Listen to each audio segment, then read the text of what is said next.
நளினி என்ற பள்ளி ஆசிரியை தன் மாணவர்களிடம் கடவுளிடம் நான் கேட்கும் வரமும் அதன் காரணமும் என்ற தலைப்பில் ஒரு கட்டுரையை எழுதச் சொன்னார்.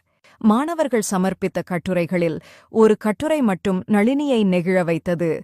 அந்த கட்டுரையை அவர் தன் சக ஆசிரியை மாலதியிடம் கொடுத்து வீட்டிற்குச் சென்றதும் படிக்கச் சொன்னார். அந்த கட்டுரையை படித்து மாலதி அழத் தொடங்கினார். அப்போது தற்செயலாக அறைக்குள் வந்த அவருடைய கணவர், ஏன் அழுகிறாய் என்று கேட்க, என் சக ஆசிரியரின் மாணவி எழுதிய இந்த கட்டுரையை படித்துதான், நீங்களே படித்துப் பாருங்கள் என்றார். கணவரும் அதை படிக்கத் தொடங்கினார்.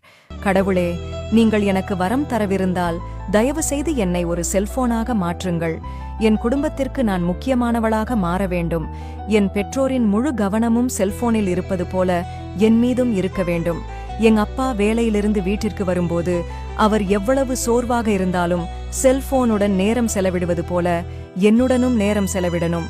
எங்க அம்மா சோகமாக இருக்கும்போது செல்போனை பற்றிக் கொள்வதைப் போல என்னை புறக்கணிக்காமல் என்னையும் பற்றிக் கொள்ளணும்.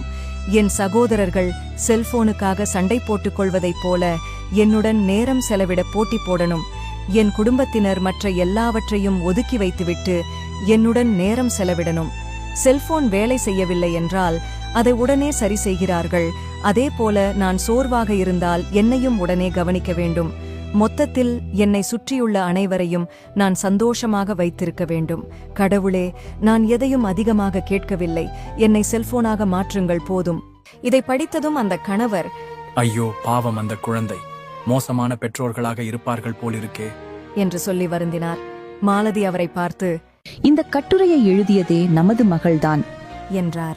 குழந்தைகள் நம் அன்பை உணரணுமே தவிர அதற்காக ஏங்கக்கூடாது. போராளி ஜெஸ்ஸி ஜாக்சனின் கூற்றோடு இந்த கதையை முடிக்கிறேன்.